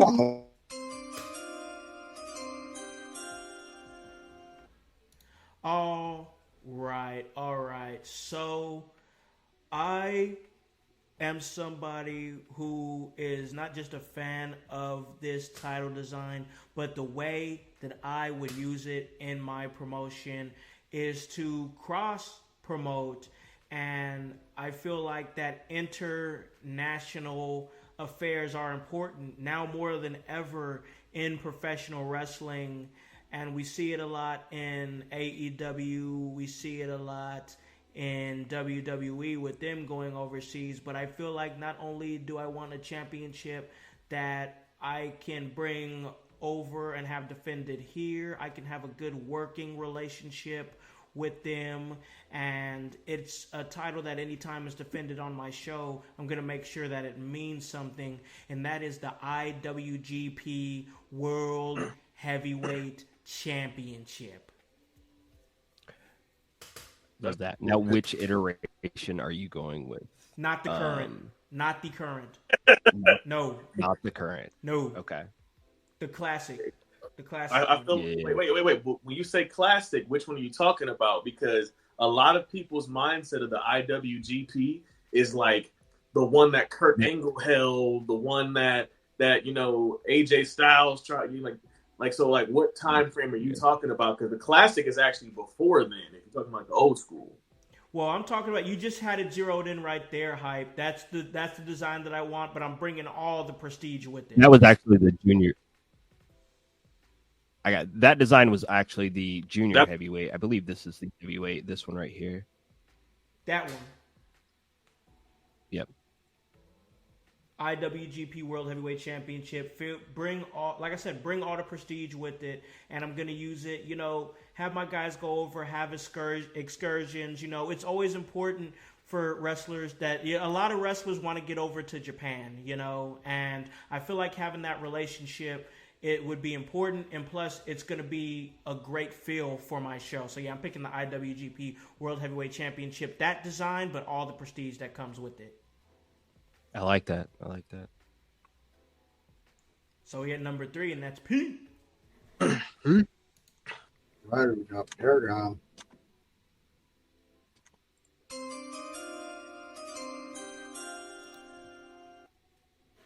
Motherfuck the big 3. It's just pick me. They go, boom. Okay, so I'm really like that. So I figured since Khan decided to go across the pond and across the way, and it was already on my list, and he took the title I wanted to have on my list, I thought, Razor open. How could I have an X Division like feel, but I could also have some ass kicking, some real hard hitters, like guys like Lionheart, Eddie Guerrero / Black Tiger, Pegasus Kid. I'm just going to say that. I'm not going to say his actual name. Guys like Omega, guys like Ibushi, and I can keep on going, but then also have guys like Mustafa Ali, a Samoa Joe, a AJ Styles. And so I'm thinking I want the IWGP Junior Heavyweight Championship on my show. Ooh. That way, I have a technician like a Bryan Danielson or Zack Sabre Jr. or Dean Malenko, but I can also have a luchador like an Eddie Guerrero and a high flyer like an AJ Styles. I can get that all-encompassing style, have that on my show, and then say, but you got to be this weight limit, or you got to be Samoa Joe. So I'm not going to tell them no. but with that being said, I'm going to emphasize weight limit. I'm not going to emphasize gender. Oh, okay. So if like you that. fit the weight limit, you can be in it. But I'm going to have 2 weight limits. You have to weigh a certain amount to qualify for the division, and you also can't weigh more than a certain amount to stay in it. Ooh. So that way, we're not going to not to be that guy. I don't want to see Sasha Banks versus Samoa Joe. Right. But I would definitely be okay with seeing like a Nia Jax versus a Dean Malenko. Right. And since I would love to see something like a Nia Jax versus a Dean Malenko, hell, I'd be okay with seeing a friggin' Bianca Belair versus Montez Ford, or who gets to wear the pants that night in the house. Like, but for me, there has to be within a certain weight range for my comfort. But yeah, I think it'd be awesome. So that's what I'm going with, junior heavyweight. I like that. That's a good pick. It's a very solid pick. That's a good pick. I think I'm kind of following suit with you. With your line of thinking, what you're thinking, and this pick is going to be an oddball. I don't think anybody was really had this on their radar, but if you did, I'm sorry. But I'd like to get in that intergender realm, but I'd also like to keep it under within a certain class. So I am looking at a tag team, another tag team title, but it'll be more of an intergender or open gender sort of feel. And what I'm going to be taking is the WCW Cruiserweight tag team titles for this. Wow. So with this, I think I would have a team weight limit that I would apply to this. So like team can't weigh over, we'll say like 475 combined. I was going to say, as a cruiserweight can't weigh more, depending on what company, you can't weigh more than 205 or you can't weigh more than 220. Yeah. Right. Yeah. Right. So I'm going to kind of change the rules in that a little bit with me. That's why I'm just going to set a team weight for that. So I'm thinking like 475, something like that. So you can have somebody a little bit smaller, also somebody a little bit bigger, and it keeps things interesting. Now, hopefully we don't have big man smashing small woman sort of thing, but hopefully we can play around with the Big Show ran up AJ Lee and she got up, so right. So I think there's things we can play with on that. Hey, these picks are good, man. It's really forcing us to think about how we're going to do the things that we do within the confines of these promotions. And it's really thought-provoking stuff. I know I'm enjoying doing it. I hope everybody out there in the household is enjoying listening to it and watching it. But now it's time for our seventh round. Yes, let's see what the order's going to be.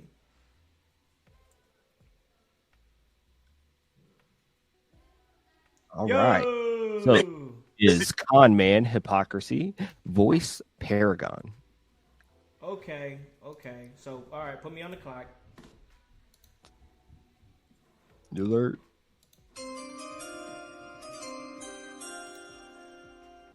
my chest is good in that pick. What do you say there, P? I said my chest looks good in that pick. Just don't let me say that too loud because then I can hear Suge D in the back. I'm talking about, if I was a bad bitch, I want to fuck me too. No, Suge. No.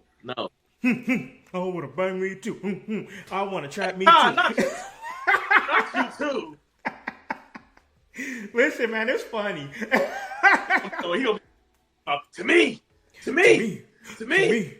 me. Oh man! All right, so I'm on the clock here, so I'm thinking about my tag team division, and I was a heavy watcher of a promotion when I got tired of WWE, and that is Ring of Honor. And I am somebody who watched it quite a bit, and I became a fan of their title designs, but not just because of the title designs itself, it's the people who held it and the prestige that came with it. And I want to make sure that my tag division is represented well. And I want the titles to look nice, and I want them to look good. And there's still titles that are still, hanging around now. And that's the Ring of Honor World Television Championship. I threw the design in there, that design, but I want all the prestige to come with it. That's the Ring of Honor World Television Championships. Oh, hold on. Actually, the ones that you sent me were the Ring of Honor Tag Team Championships. So let me get this straight. Is that the one I sent you?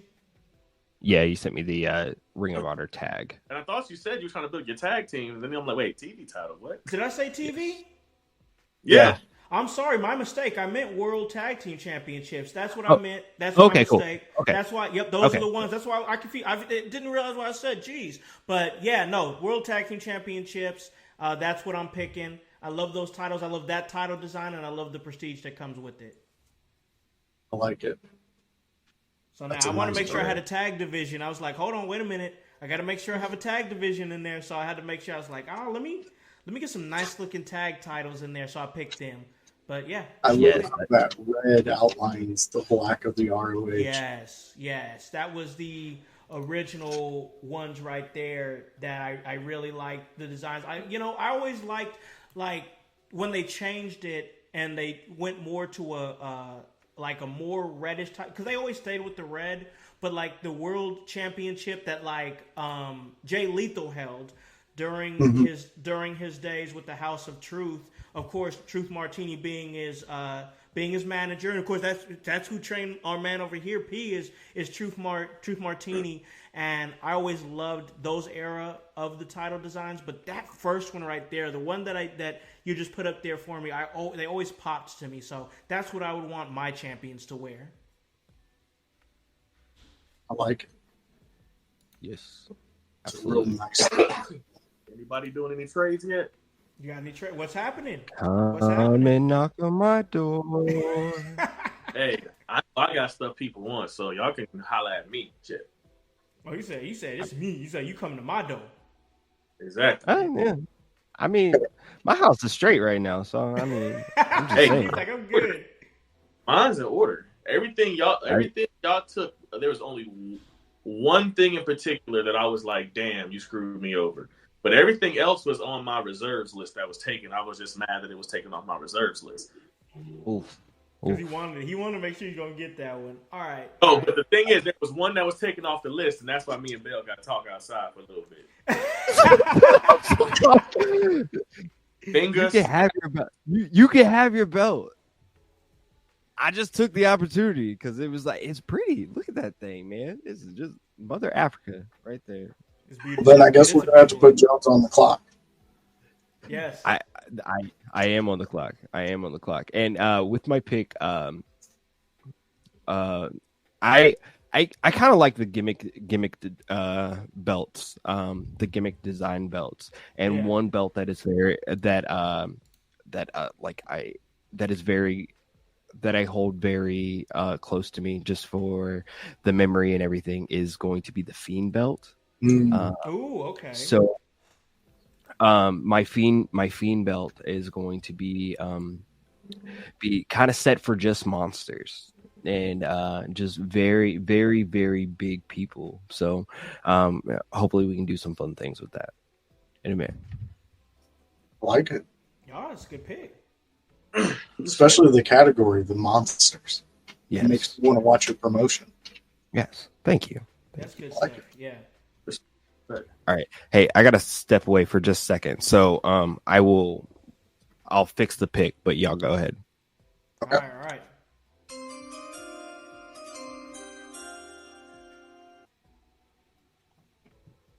All right. So I'm going to round out my women's division and give me a tag team division. And the titles I got to go with, I know it's starting to seem like a theme for me, household. I get it. But the ECW tag titles, I think, would be dope on the women's tag champions. I loved the look of it. I loved how it had the jagged edges. It was such a clean title to me, and the font that they used on the front of it, and it just hit with the reds, and it was such a cool looking title. And plus, so many amazing tag teams held it. And then for me, in my promotion, and this is just speaking for me, to have the women hold a title that I loved so much like that, especially a team, that would make me it would give me a little happiness inside every time I sing it. Jones, I picked the ECW tag team titles for my women's tag team division. Okay, cool. It's a good pick. If you It is a good pick. So that's gonna put that's put P on the board.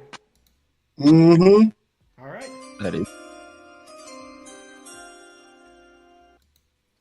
so people keep talking about Agents of Chaos. People keep talking about hardcore titles and 24/7. But here's the thing, though: there's only one championship that is truly 24/7. There's only one championship that is truly intergender and interspecies. I know where he's going. Or object. There's only one championship that has literally been defended while someone was sleeping. I believe this championship has had over 1,000 holders. oh god. And one of its holders was a blow-up doll. So I'm not only going to, and it's been defended under crazy circumstances. So I'm like, this would be defended under hardcore rules. This would be defended no matter what your gender is, species, or whatever. Hell, my cat could win the championship. God damn it! Yes.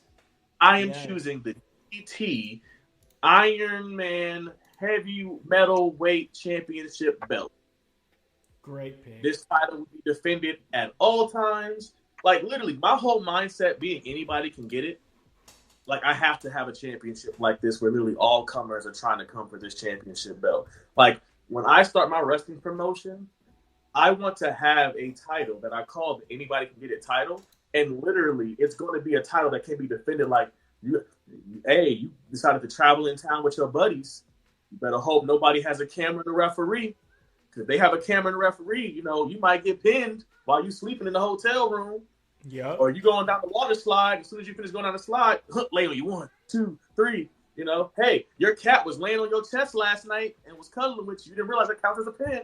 So that's the championship I'm putting on my show because I feel like it can be both fun, but then it can also be intense. You can have the hardcore matches and stuff. But I will say this, though.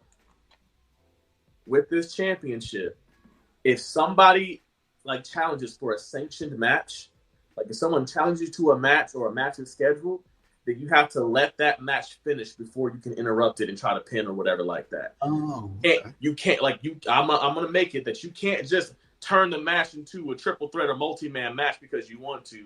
You have to wait until the final bell decision bell rings and then we go. But that's what I'm choosing.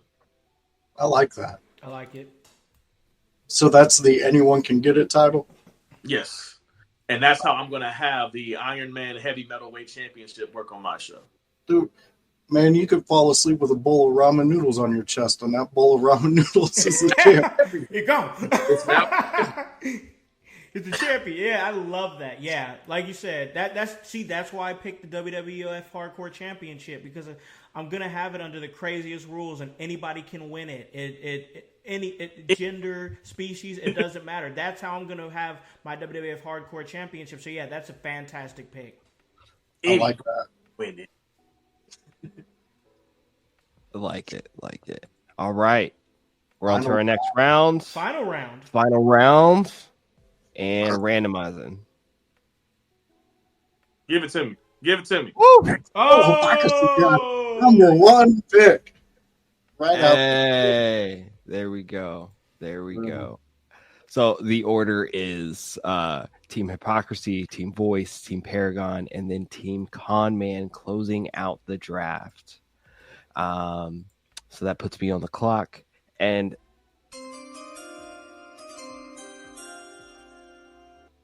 propose a trade. I would like to propose a trade for this Pan-African title. To Paragon for anything.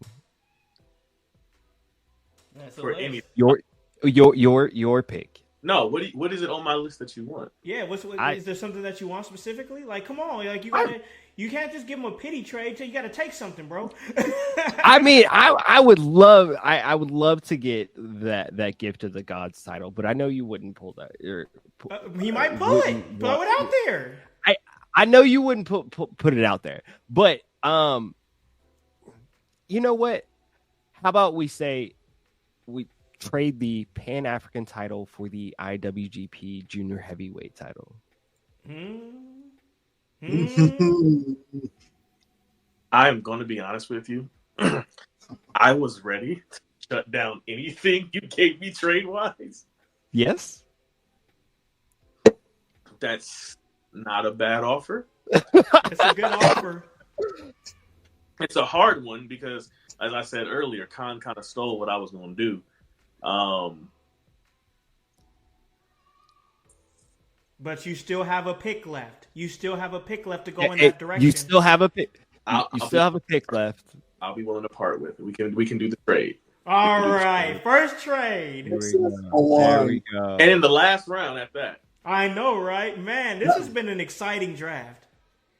There we go. Trade is official. It's already on the board. And with that being said, I will be picking my last pick. Let's see. So far, I have my world title situated. I have my women's world title being represented by the 10 pounds of gold. I now have this IWGP Junior Heavyweight title, which I don't know how I'm going to play with that yet. I have the WCW tag team titles, the NXT title, and the cruiserweight tag titles, as well as the Fiend title. I think the best thing to round out my collection of titles would be a title for the people. For the people who just love wrestling. And although the title that I'm going to throw up here is not the actual representation, it is a good representation of what this title is, and that is the people's title that was gifted to Dwayne "The Rock" Johnson just recently. And I want a title for the people, and with that title, whoever the people push, that's who's going to be the champion. I like it. It's a good pick. I like the whole reasoning behind it. Gives a little more to that title. There you go.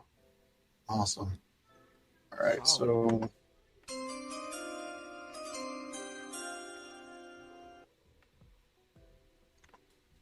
all right, so I need my men's tag division, and I'm not 100% sure what time era this is, but it's the tag titles from WWE with the blue in the middle of it. I believe that was during the SmackDown ones.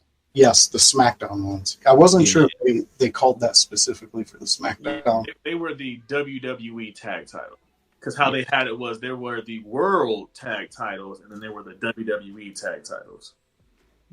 I think you passed them, Pop. Did I? Yeah. There you go, right there. Yeah. right It's in above. the TW. It's above the yeah. There we go. Yeah, there you go. Okay. Yes, I like that specific look for the tag titles. And plus, I was during the SmackDown when SmackDown starting up, and it was fun. And I mean, not saying that's not fun now, but it was new, it was vibrant, it was something that we were looking forward to. I like that. I think that rounds out all mine. Yep. And our next pick is the man himself, Paragon. All right.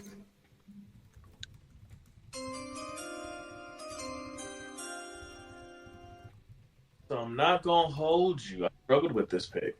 Reason why I struggled with it is because on one end I was like, oh, I could do the King of the Ring title. It never got a chance to like fully come to fruition.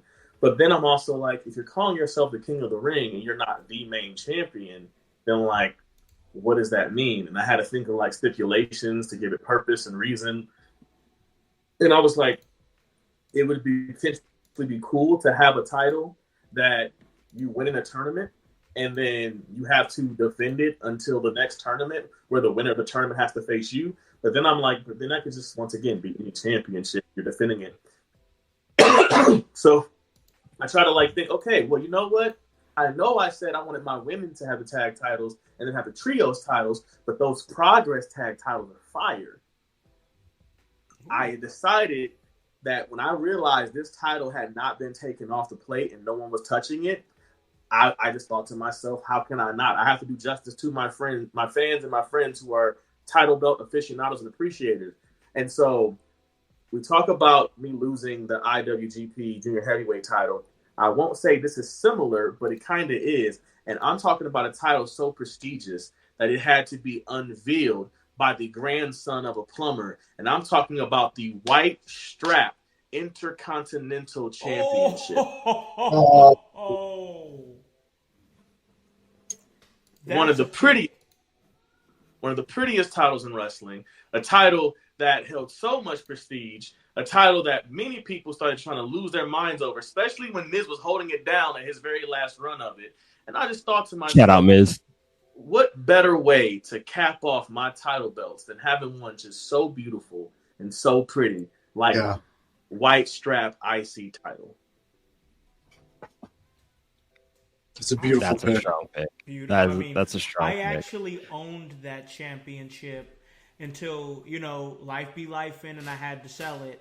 But it's a beautiful championship, enough for me to spend and drop the money on it. I love the white strapped Intercontinental Championship belt. And so much prestigious names have held it. Mm-hmm. Man, that was an excellent last round pick. Yeah, for sure. Yeah, most definitely. Most definitely. But I guess that brings that to me.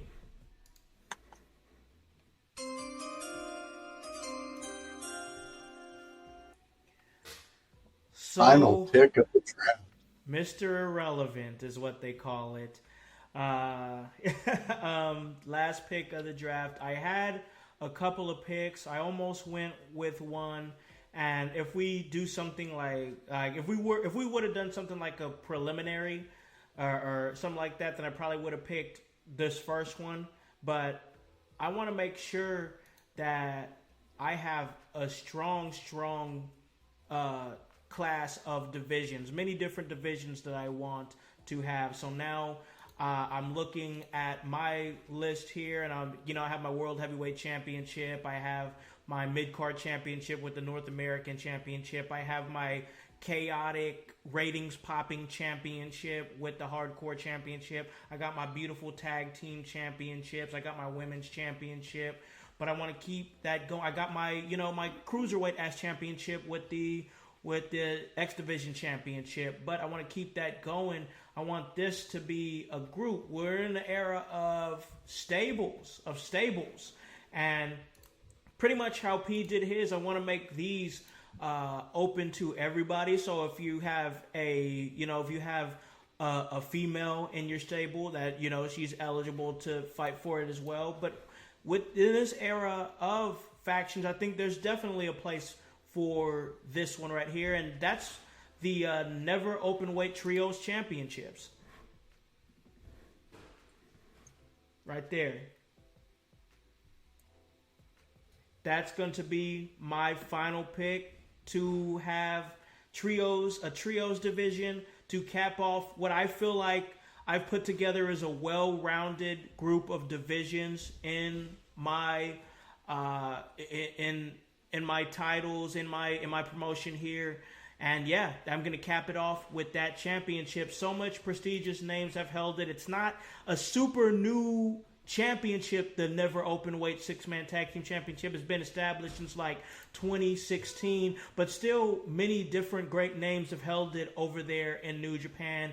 Groups like Chaos, the House of Torture, Los Incabranos, the Bullet Club, of course, just many different names and iterations for that championship. And I look to bring that prestige of trios, the particular brand of trios professional wrestling, to my promotion. So yeah, that's my pick. I love it.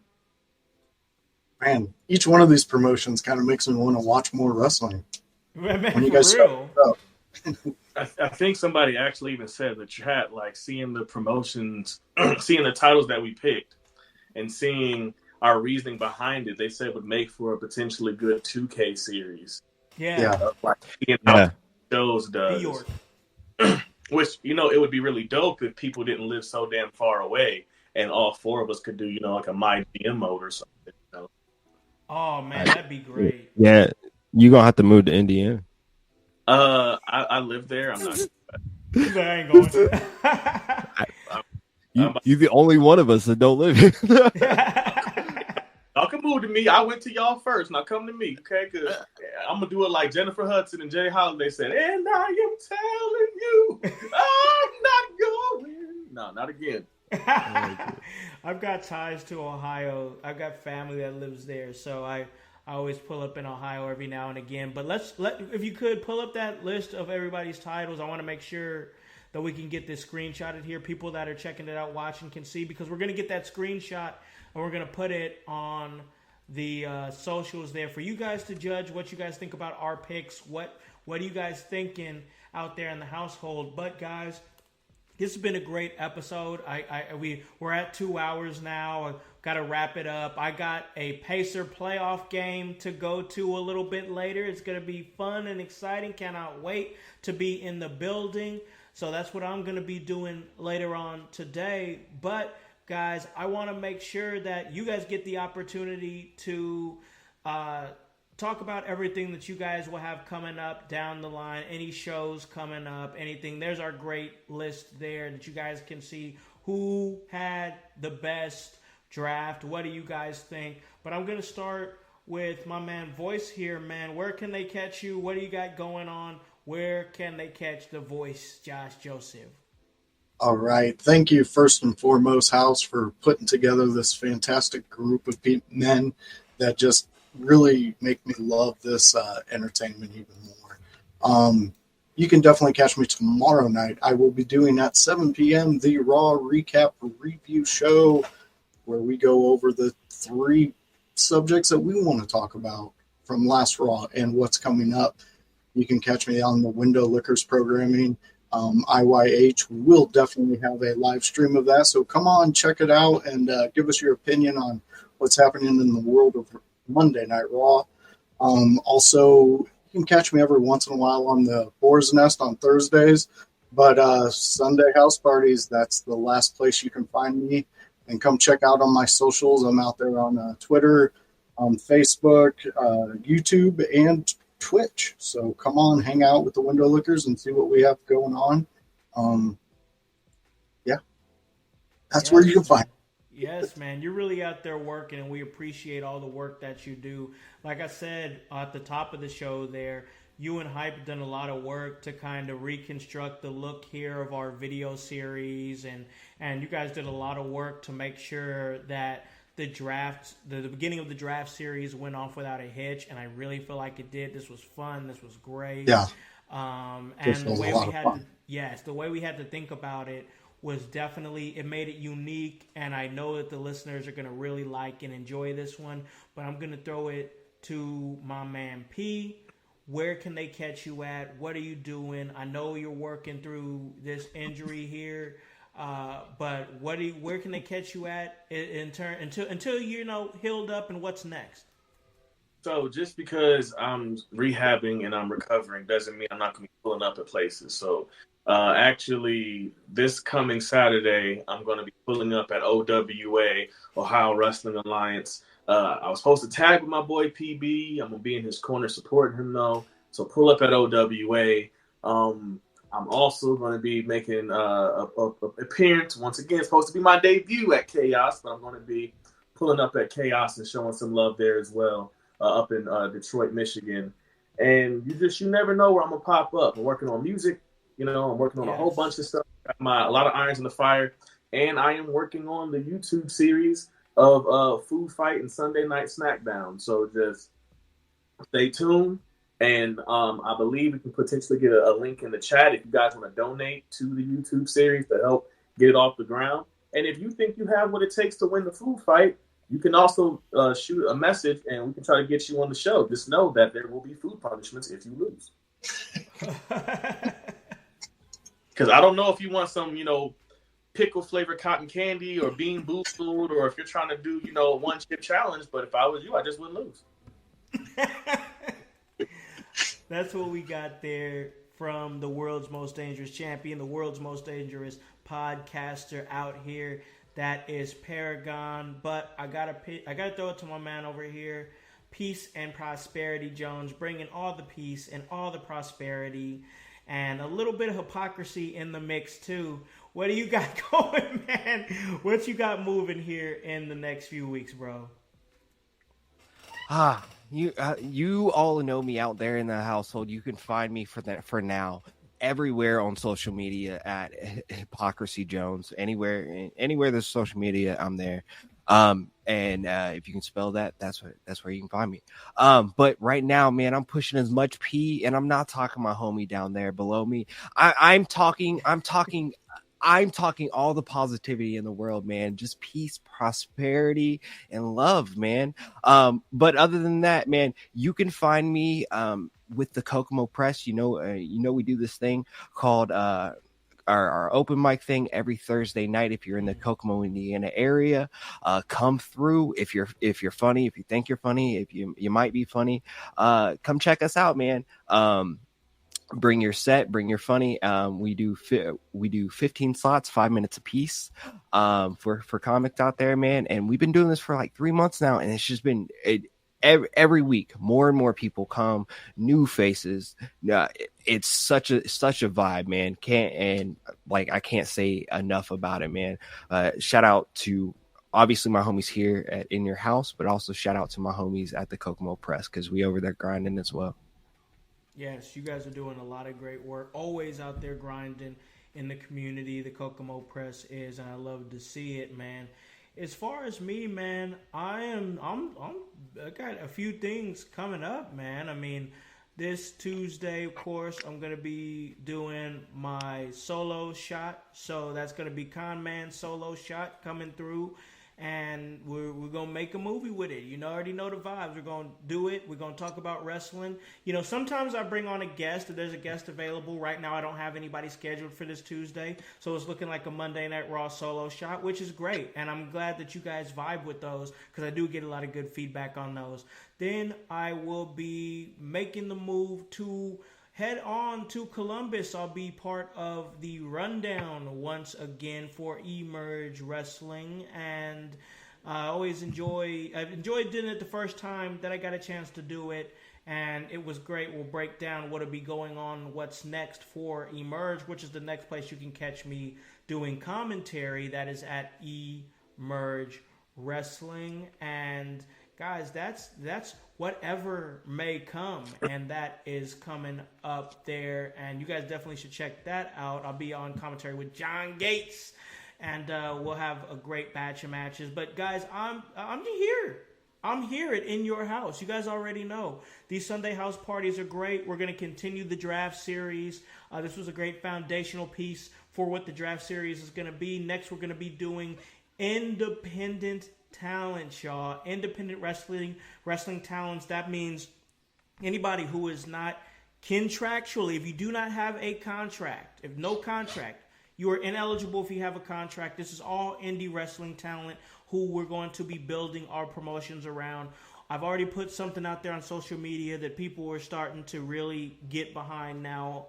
That's, hey, if you want to be considered, if you're an indie talent and you want to be considered for this draft, just let us know. We're already got a pool. It's going to be a big pool, y'all. This is going to be a big, big pool. It's got to be well thought out. There's got to be a wide variety of talent. So may I preface this? May I preface this for a second? As you guys send your names as submissions and everything, go ahead and send. Go ahead and give the In Your House podcast page a follow, and if you would send a headshot, send a picture of yourself, so we can go ahead. A promo pic of yourself, so we can go ahead. We can put you in this tier list just like we did today for the championship draft. When you send us your name, send us how you get announced at shows, so we're not putting you from your Facebook name and then you're upset about it, because we're potentially also going to put your name on the picture, so it's easier for us to find you. Absolutely. So, do those things. We'll get all that set up this week. I already got some plans for this, but if you could just make it easier on us, make sure you give us your gimmick name or correct gimmick name. And a promo pick would be super duper helpful. A good one though. Don't have yourself out there looking crazy. If you give us bad promo picks, that's on you. That is on you. So like, give us good ones and we'll definitely work towards that. But yeah, guys, you already know the vibes. Usually out there on my social medias, I'm transitioning right now. We evolving here, y'all. We moving away from the Hollywood thing and more going to something that's more me as I'm transitioning in my professional wrestling career. So yeah, Man, the concept, I answer to both. Both are names that I've answered to in the past, so now we're going more organic now. So we'll get that cracking once we make that transition completely official. But guys, you already know. You guys already know. You guys need to tell a friend, to tell a friend, to tell a friend to hop on this bandwagon. Get on or get gone. Because the household, we still going mighty strong. You guys have a great day and a great rest of your week. Peace. And prosperity.